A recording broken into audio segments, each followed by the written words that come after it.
Silent features of Indian Constitution. First, lengthiest written constitution. The Indian Constitution is one of the lengthiest written constitution in the world, comprising 448 articles, 12 schedules and numerous amendments. सर्वाधिक लंबा लिखित संविधान भारतीय संविधान द्वारा एक सर्वाधिक लंबे लिखित संविधानों में से एक है, जिसमें 448 अनुच्छेद, 12 अनुसूचियां और अनेक संशोधन हैं।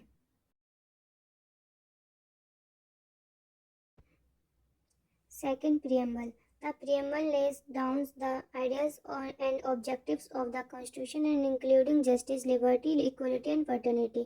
प्रस्तावना न्याय, स्वतंत्रता, समानता और बंधुत्व जैसे संविधान के आदर्श और उद्देश्यों को स्थापित करती है।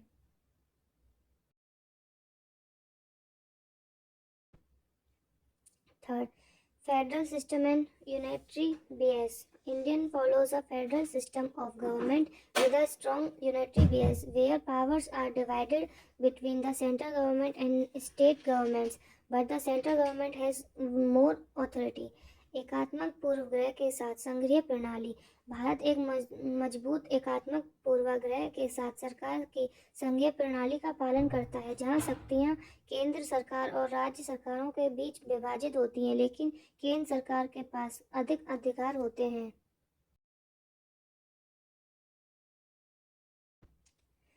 Fourth, parliamentary democracy. Indian functions as a parliamentary democracy, where the president is the head of state and the prime minister is the head of government.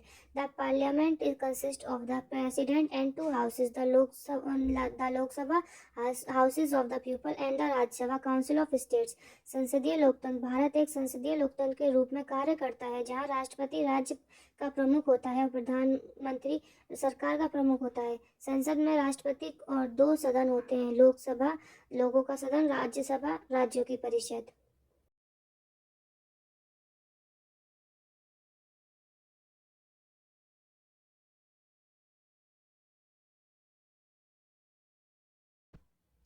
Fifth, fundamental rights. The Indian Constitution guarantees fundamental rights of its citizens, includes the right of equality, right of freedom, right against exploitation, right to freedom of religion, culture and educational rights, and the right of constitutional remedies. मौलिक अधिकार। भारतीय संविधान अपने नागरिकों को मौलिक अधिकारों की गारंटी देता है, जिसमें समानता का अधिकार, स्वतंत्रता का अधिकार, शोषण के खिलाफ अधिकार, धार्मिक स्वतंत्रता का अधिकार, सांस्कृतिक और शैक्षिक अधिकार और संवैधानिक उपचार का अधिकार शामिल है।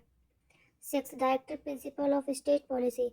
These principles are guidelines for the government of establish a state, a just society in which the welfare of the people is prioritized, though not legally enforceable. They are fundamental to the governance of the country. राज्य की नीति निर्देश सिद्धांत। ये सिद्धांत सरकार के लिए एक न्यायपूर्वक समाज की स्थापना के लिए दिशा निर्देश हैं, जिसमें लोगों को कल्याण को प्राथमिकता दी जाती है।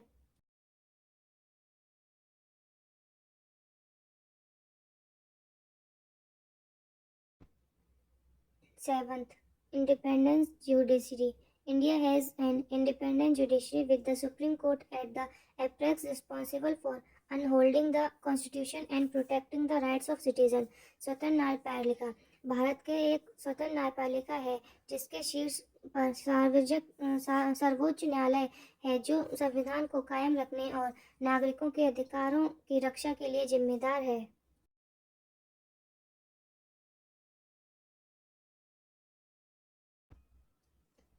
Eighth, rigid and flexible constitution. Will some provisions of the Indian Constitution require a special majority to amend, other can be amended by a simple majority, making it a blend of both rigid and flexible features. कठोर और लचीला संविधान। जबकि भारतीय संविधान के कुछ प्रावधानों में संशोधन के लिए विशेष बहुमत की आवश्यकता होती है, अन्य को साधारण बहुमत से संशोधित किया जा सकता है, जिससे यह कठोर और लचीली दोनों विशेषताएं का मिश्रण बन जाता है।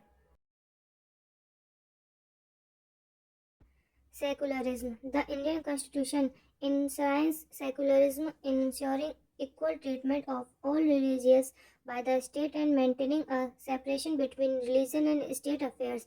धर्मनिरपेक्षता भारतीय संविधान धर्मनिरपेक्षता को स्थापित करता है, राज्य द्वारा सभी धर्मों के साथ समान व्यवहार सुनिश्चित करता है और धर्म और राज्य के मामलों के बीच अलगाव बनाए रखता है।